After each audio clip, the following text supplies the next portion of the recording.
తెలంగాణ ప్రభుత్వం 3,24,234 కోట్లతో రాష్ట్ర బడ్జెట్ ని ప్రవేశపెట్టింది. రెవెన్యూ వ్యయం 2,34,406 కోట్లు కాగా మూలధన వ్యయం 47,267 కోట్లు.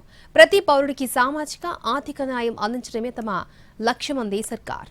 త్వరలోనే ప్రభుత్వ ఉద్యోగులు పెన్షనర్లకు హెల్త్ స్కీమ్ ప్రారంభిస్తున్నామని, నగదు రహిత వైద్య సేవలు అందిస్తామని బడ్జెట్ ప్రసంగంలో డిప్యూటీ సీఎం భట్టి విక్రమార్క ప్రకటించారు.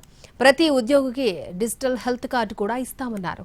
ఈ ఏడాది చివరిలోగా సనత్ నగర్, ఎల్బీనగర్, అల్వాల్ టీమ్స్ ను ప్రారంభించనున్నట్టుగా చెప్పారు. ఇక ఈ ఏడాది నుంచి ప్రీ ప్రైమరీ నుంచి ఇంటర్మీడియట్ వరకు స్కూళ్లు, కాలేజీల్లో బ్రేక్ఫాస్ట్ పథకం ప్రారంభిస్తున్నట్టుగా చెప్పారు. అలాగే ఏటీసీలో చదివే విద్యార్థులకు నెలకు 2,000 రూపాయల స్కాలర్షిప్ అందిస్తామని తెలిపారు. ఇందిరమ్మ కుటుంబ జీవన బీమా పేరుతో మరో కొత్త పథకాన్ని కూడా ప్రకటించారు. ఈ పథకం కింద ఒక్క కుటుంబానికి 5 లక్షల రూపాయల చొప్పున 1.15 కోట్ల కుటుంబాలకు జీవిత బీమా అందించనుంది తెలంగాణ సర్కార్.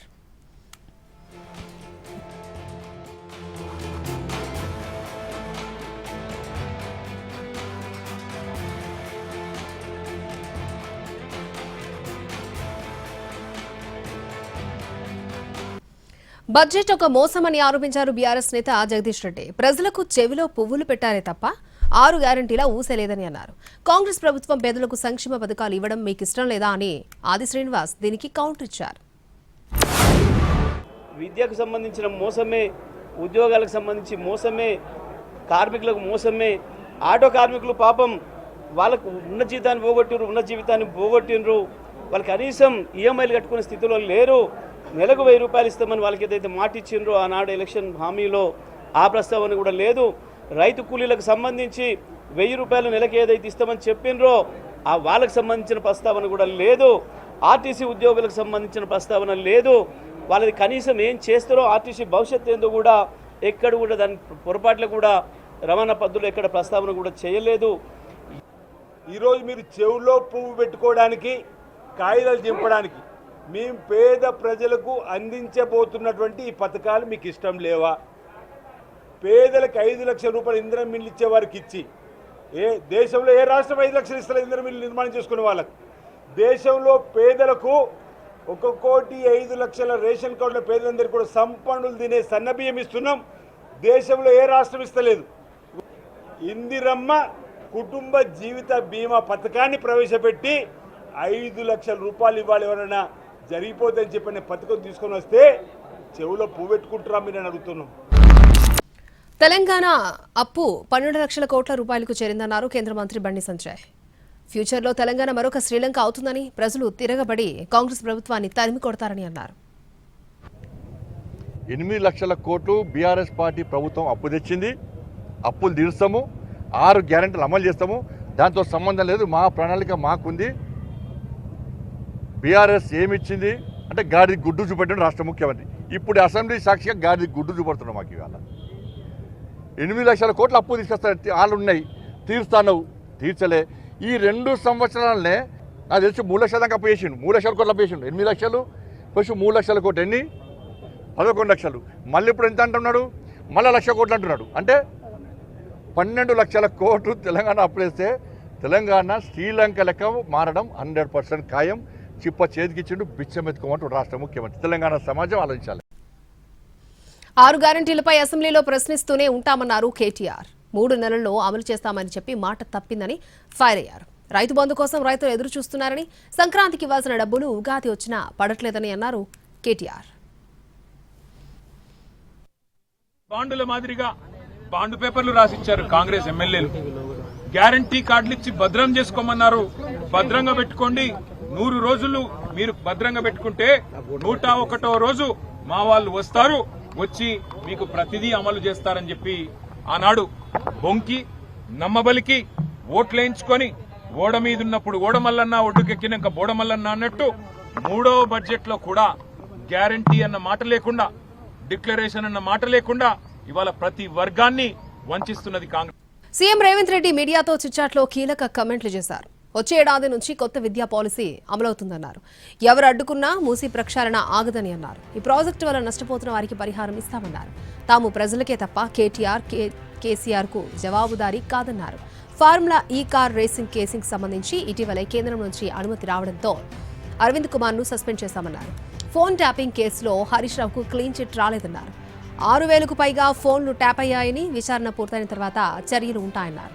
ప్రభాకర్ రావుకు సంబంధించిన విచారణ పూర్తయిందని, ఈ విచారణలో లభించిన ఆధారాల ఆధారంగానే హరీష్ రావుకు నోటీసులు ఇచ్చారన్నారు. ఫోన్ ట్యాపింగ్, ఫార్ములా ఈ కార్ రేస్ కేసుల్లో విచారణ పూర్తయిన తర్వాతనే అరెస్టులు ఉంటాయని చెప్పారు. హెల్త్ పాలసీ ద్వారా 1,00,000 కోట్ల రూపాయల అవినీతి జరిగిందన్న బీఆర్ఎస్ ఆరోపణలను ఖండించారు. హెల్త్ పాలసీపై హరీష్ రావు, కేటీఆర్ ఎలాంటి విచారణ కోరినా వేసేందుకు సిద్ధంగా ఉన్నామన్నారు.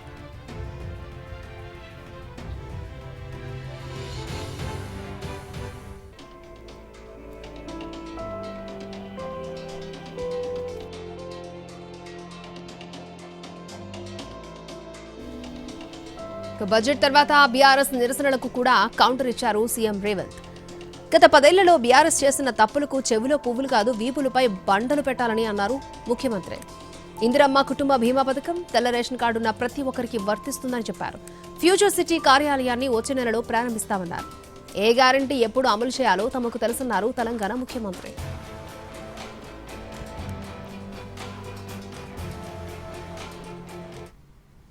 అకాల వర్షాలతో ఏపీలో జరిగిన పంట నష్టంపై వరుసగా రెండో రోజు సీఎం చంద్రబాబు సమీక్ష చేశారు. జిల్లా కలెక్టర్లు, ఉన్నతాధికారులతో సీఎం క్యాంపు కార్యాలయం నుంచి వీడియో కాన్ఫరెన్స్ నిర్వహించారు. భారీ గాలులు, అకాల వర్షాలు, వడగళ్లతో దెబ్బతిన్న పంటల వివరాలను సీఎం చంద్రబాబు అడిగి తెలుసుకున్నారు. 12 జిల్లాల్లోని 42 మండలాల్లో 4,840 హెక్టార్స్లో మొక్కజొన్న, 1,534 హెక్టార్లలో వరి, 310 హెక్టార్స్లో మినుము పంటలకు నష్టం వాటిల్లిందని తెలిపారు అధికారులు. ఈ పంటలకు 40 కోట్ల రూపాయల మేర నష్టం వాటిల్లిందని సీఎం దృష్టికి తీసుకెళ్లారు. 9 జిల్లాల్లోని 48 మండలాల్లో 1,300 హెక్టార్లలో అరటి, బొప్పాయి, మిరప, కూరగాయలు, మామిడి, ఆరెంజ్, నిమ్మ పంటలు దెబ్బతిన్నట్టుగా వెల్లడించారు అధికారులు. ఉద్యాన పంటల నష్టం విలువ 22 కోట్ల 68 లక్షల రూపాయలు ఉంటుందని అంచనా వేశారు. మరోవైపు ఏపీలో ఎల్పీజీ సరఫరాపైన సీఎం చంద్రబాబు సమీక్ష చేశారు. ఇరాన్, ఇజ్రాయెల్ యుద్ధంతో గ్లోబల్ సప్లై చైన్ దెబ్బతినక ముందే అలర్ట్ కావాలని, ఫ్యూచర్లో సమస్య తలెత్తకుండా వ్యవస్థను తీర్చిదిద్దాలని అధికారులను ఆదేశించారు. ఇండక్షన్ స్టవ్లు, పీఎన్జీ, ఈవీ వంటి ప్రత్యామ్నాయ మార్గాలపై దృష్టి సారించాలని సూచించారు. ఫెర్టిలైజర్లు, పెట్రోల్, డీజిల్ లోటు రాకుండా కేంద్రంతో సంప్రదింపులు జరపాలని ఆదేశించారు. గ్రామీణ, గిరిజన ప్రాంతాలకు, విద్యా సంస్థలు, ఆలయాలకు ఎల్పీజీ సరఫరాలో ప్రాధాన్యతనివ్వాలని స్పష్టం చేశారు.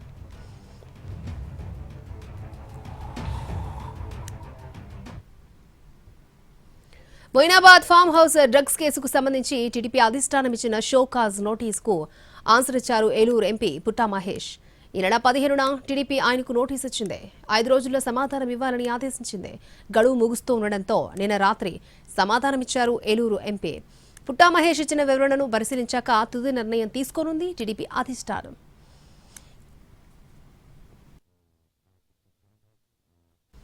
తాను డ్రగ్స్ తీసుకోలేదని, ముందు రోజు నెగిటివ్ వస్తే ఆ తర్వాత పాజిటివ్ ఎలా వచ్చిందంటూ నోటీసుకి ఇచ్చిన వివరణలో ఎంపీ పుట్టా మహేష్ ప్రశ్నించినట్టుగా తెలుస్తోంది.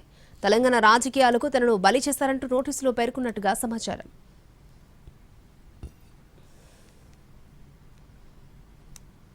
మొయినాబాద్ ఫామ్ హౌస్ డ్రగ్స్ కేసులో కస్టడీ పిటిషన్పై సోమవారం తీర్పునివ్వనుంది రాజేంద్రనగర్ కోర్టు.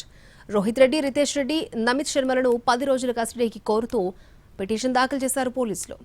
ఇప్పటికే ఇరువైపులా న్యాయవాదుల వాదనలు పూర్తయ్యాయి. 3 కస్టడీకి ఇస్తే విచారించేందుకు రెడీ అయింది సిట్.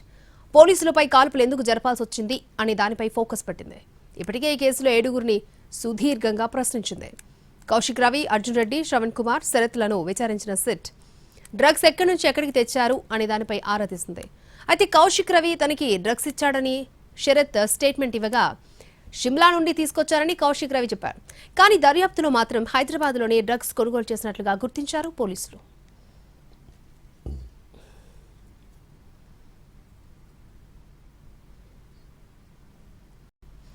ఏపీలో ఫిషింగ్ హార్బర్స్ కి నాంది పలికిందే చంద్రబాబు అని అన్నారు మంత్రి కొల్లు రవీంద్ర.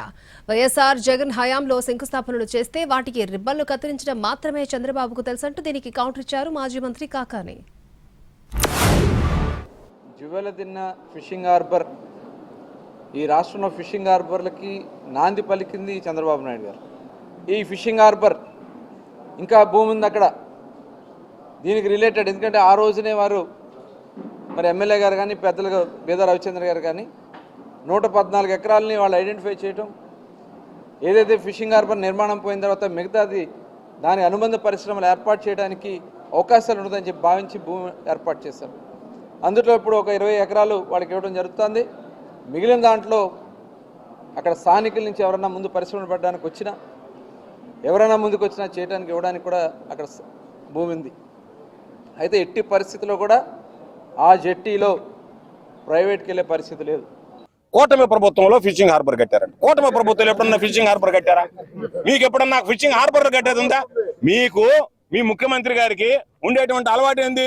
శంకుస్థాపనలో జగన్మోహన్ రెడ్డి గారు, రాజశేఖర రెడ్డి గారు చేస్తే రిబ్బన్ కత్తిరించి అంతా నేను చేసేసానని చెప్పి ప్రతి ఒక్కటి అంతే. చంద్రబాబు నాయుడు అనేటువంటి వాడు అబద్ధాలకి, అవినీతికి, అక్రమాలకి, అరాచకాలకి షర్టు ప్యాంట్ వేస్తే అది చంద్రబాబు అనిపించుకుంటాడు. అటువంటి వ్యక్తి ఈరోజు మేము చేసాం అని చెప్పంటే ఆ శిలాపలకం తీసేశారు. ఈ శిలాపలకం చూపిస్తారు. రేపు ఈ డిఫెన్స్ మా వాళ్ళు వచ్చింది, ఈ ఫిషింగ్ హార్బర్ మేమే కట్టాము. ఇప్పుడే చెప్తున్నాడు కదా, పాపం హైదరాబాద్ నేను కట్టానంటే ఆ చనిపోయినటువంటి 400 సంవత్సరాల నాటి కట్టినటువంటి ఆ కురు కుతుబ్ షా ఏమైపోతాడు పాపం. ఉగాది రోజు వైఎస్ జగన్ కుటుంబ సమేతంగా పండుగ జరుపుకుంటే చంద్రబాబు, పవన్ కళ్యాణ్, టీటీడీ చైర్మన్ ఏం చేశారని ప్రశ్నించారు ఆర్కే రోజా. ఆ ముగ్గురు ఎక్కడికి పోయారు, ఏం చేస్తున్నారని నిలదీశారు. చంద్రబాబు, పవన్ కళ్యాణ్ కుటుంబ సమేతంగా ఉగాది ఎందుకు జరుపుకోలేదని ప్రశ్నించారు. తిరుమలలో ఉగాది పండుగ ఎందుకు చేయకుండా టీటీడీ చైర్మన్ ఎక్కడున్నారంటూ నిలదీశారు. ఎప్పుడు చూసినా భారతమ్మ మీద పడి ఏడుస్తారు అందరూ. టీటీడీ చైర్మన్ బిఆర్ నాయుడు నుంచి పవన్ కళ్యాణ్ వరకు, చంద్రబాబు నాయుడుతో సహా. మరి తెలుగు వాళ్ళ నూతన సంవత్సరానికి చంద్రబాబు నాయుడు భార్య ఎక్కడికి వెళ్ళింది? హెరిటేజ్ లో కూర్చొని పాలు పెతుక్కుంటున్నారా? ఎందుకు ఉగాది వేడుకల్లో పాల్గొనలేదు? ఎందుకు భార్య సమేతంగా మరి కనిపించలేదని నేను అడుగుతున్నా. సనాతన యోధుడు ఏదో హిందూ ధర్మాన్ని, హిందూ కల్చర్ ని కాపాడడానికి పుట్టినట్టు కథలు చెప్తాడు కదా పవన్ కళ్యాణ్. మరి ఆయన భార్య తెలుగు వాళ్ళ నూతన సంవత్సరం ఉగాది టైంలో ఎక్కడికి వెళ్లారు? ఎందుకు రాష్ట్రంలో కనిపించలేదు? ఇక సిగ్గులేని బిఆర్ నాయుడు ఒకడు ఉన్నాడు. అసలు తిరుమల మీద చిన్న పోస్ట్ దొరికినా కూడా అది వాళ్ళ పూర్వజన్మ సుకృతంగా భావిస్తారు. చైర్మన్ పదవి అయినా నాకేం పని లేదా, నాకేం ఇది అన్నం పెడుతుందా, నాకు హైదరాబాద్ లో ఇన్ని బిజినెస్లు ఉన్నాయి, అన్ని ఉన్నాయి, మరి రాజీనామా చెయ్యి. నిన్ను ఎవడు కంటిన్యూ అవ్వమన్నాడు? తిరుమలకు ఒక ఆవిడతో వస్తావు, షిరిడీకి ఒక ఆవిడతో వస్తావు, ఇంకో టెంపుల్లో ఇంకో ఆవిడతో వస్తావు. మరి ఉగాది రోజు నూతన సంవత్సరం ఒక టీటీడీ చైర్మన్ కొండ మీద నించొని పంచాంగ శ్రవణం ఏర్పాటు చేసి భార్యా సమేతంగా ఈ రాష్ట్ర ప్రజలకి శుభాకాంక్షలు చెప్పాల్సిన అవసరం ఉంది కదా. మరి ఎక్కడ గాడిదలు కాస్తున్నారు, ఎక్కడ తిరుగుతున్నారో నేను అడుగుతున్నాను. బాసరా IIIT విద్యార్థిని తేజస్విని అనుమానాస్పద మృతి కలకలం రేపుతోంది. క్యాన్సర్తో ఆరోగ్యం విషమించి యువతి చనిపోయిందని వైద్యులు, అధికారులు చెబుతూ ఉండగా అందుకు ఆధారాలుంటే చూపాలని కుటుంబ సభ్యులు, బంధువులు డిమాండ్ చేస్తున్నారు. బాసరా IIIT ముందు యువతి కుటుంబ సభ్యులు, బంధువులు నిరసనకు దిగారు. RGUKT ప్రధాన ద్వారం వద్ద ధర్నాకు దిగారు. తేజస్విని మృతికి సంతాపంగా కొవ్వొత్తుల ర్యాలీలు నిర్వహించాలని భావించిన కాలేజీ భవనంలోకి సిబ్బంది అనుమతించడం లేదు. PUC సెకండ్ ఇయర్ చదువుతున్న విద్యార్థిని మల్లిపూడి తేజస్విని క్యాన్సర్తో మృతి చెందినట్లుగా ప్రభుత్వ ఆసుపత్రి వైద్య నివేదికలు ధృవీకరించాయి. తేజస్విని బ్లడ్ క్యాన్సర్ 4th స్టేజ్తో బాధపడుతున్నట్టుగా వైద్యులు తెలిపారు. మరోవైపు తేజస్విని క్యాన్సర్ ఉంటే చికిత్స కోసం ఎప్పుడైనా సెలవు తీసుకుందా అని కుటుంబ సభ్యులు ప్రశ్నిస్తున్నారు. క్యాన్సర్తో చనిపోయినట్లుగా ఆధారాలు చూపించాలని వారు డిమాండ్ చేస్తున్నారు. అప్పుడు హార్ట్ బీట్ తక్కువ ఉందని చెప్పినది 2 days ముందు చెప్పి మాకు చెప్పుంటే మా పాపను మేము బయటకు తీసుకెళ్ళి వీళ్ళు చెప్తున్న వ్యాధులు అవేంటో అనేది మేము చూసుకుని ఉండేవాళ్ళం. మాకు తెలిసి ఉండేది. మా పాపకి ఎప్పుడూ కంప్లైంట్ లేదు. వీళ్ళు 3 నెలల ముందు నుంచి అని చెప్తున్నారు. అది చాలా తప్పు. ఇంకా కొంతమంది స్టూడెంట్లు, అమ్మ మీకు దయచేసి చెప్తున్నాను, మీకు తెలియకుండా నా కూతురు మీద మీరు అబండాలు వేయకండి అమ్మా చెప్తున్నాను. అది చాలా తప్పు. ఇంకా నేను తీసుకుని వెళ్ళి నా కూతురికి ట్రీట్మెంట్ ఇచ్చే లోపలే తను ఇక్కడ హాస్పిటల్కి, మళ్ళీ నేను అక్కడ షిఫ్ట్ చేసిన హాస్పిటల్ ట్రీట్మెంట్ మధ్యలోనే నా కూతురు చనిపోయింది. క్యాండిల్ ర్యాలీ చేస్తున్నారండి పిల్లలు లోపల, దాంట్లో పాల్గొందామని వచ్చాం మేము. తర్వాత ఇంకోటి ఏంటంటే పాపకి ఏదో లాంగ్ డిసీజ్ ఉందని చెప్పారు. ఎప్పటి నుంచో దీర్ఘకాలిక వ్యాధి ఏదో ఉందని చెప్పారు. అది మేము టీవీలో చూసాము. అదంతా రాంగ్గా. సృష్టి సరోగసి కేసులో ఈడీ విచారణ జరుపుతోంది. పిల్లలు లేని తల్లిదండ్రుల నుంచి డాక్టర్ నమ్రత 40 కోట్లకు పైగా వసూలు చేసింది. పిల్లలను కని ఇచ్చేందుకు సహకరించిన పలువురు జంటలను నమ్రత టీం ట్రాప్ చేసింది. ఇందులో గుజరాత్, మహారాష్ట్ర, తెలంగాణ, ఏపీకి చెందిన జంటలున్నాయి. గిరిజన దంపతులను ట్రాప్ చేసి 5 లక్షల ముట్టజెప్పి పిల్లల్ని తీసుకుంది నమ్రత. పిల్లలు కావాలి అనుకునే వారికి తన క్లినిక్ను రిఫర్ చేసిన డాక్టర్లకు డబ్బులు చెల్లించింది.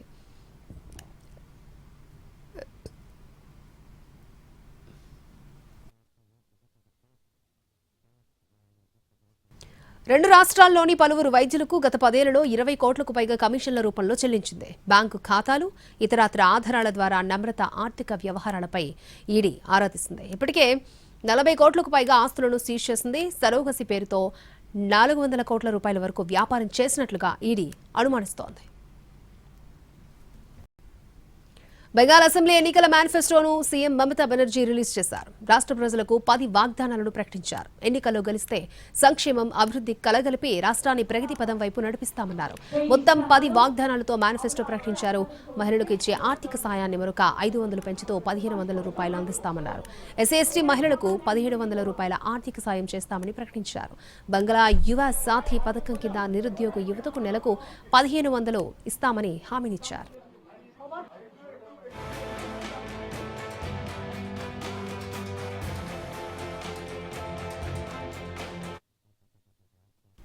ఢిల్లీ లిక్కర్ కేసులో సుప్రీంకోర్టును ఆశ్రయించింది సీబీఐ. కేజ్రీవాల్, సిసోడియా దాఖలు చేసిన పిటిషన్స్లో తమ వాదనలు వినకుండా ఎలాంటి ఉత్తర్వులు ఇవ్వొద్దని విజ్ఞప్తి చేసింది. 3 వేర్వేరు కేవియట్లను దాఖలు చేసింది సీబీఐ. ఢిల్లీ హైకోర్టు ఆదేశాలను సవాల్ చేస్తూ ఇటీవల సుప్రీంకోర్టులో స్పెషల్ లీవ్ పిటిషన్ వేశారు కేజ్రీవాల్ అండ్ సిసోడియా. రాజ్యాంగంలోని ఆర్టికల్ 32 కింద పిటిషన్స్ వేశారు. ఢిల్లీ హైకోర్టు న్యాయమూర్తి స్వర్ణకాంత శర్మ బెంచ్ నుంచి విచారణ బదిలీ చేయాలని కోరారు. అయితే ఈ స్పెషల్ లీవ్ పిటిషన్లు ఇంకా లిస్టు కాలేదు.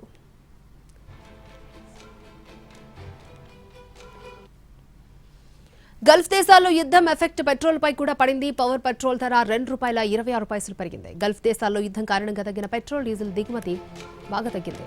డిమాండ్కు తగ్గ సప్లై లేకపోవడంతో నార్మల్ పెట్రోల్, డీజిల్ ధరలు కూడా పెరగనున్నాయి. శివారు ప్రాంతాల్లో పెట్రోల్, డీజిల్ లేక నో స్టాక్ బోర్డులు పెడుతున్నాయి పెట్రోల్ బంకులు.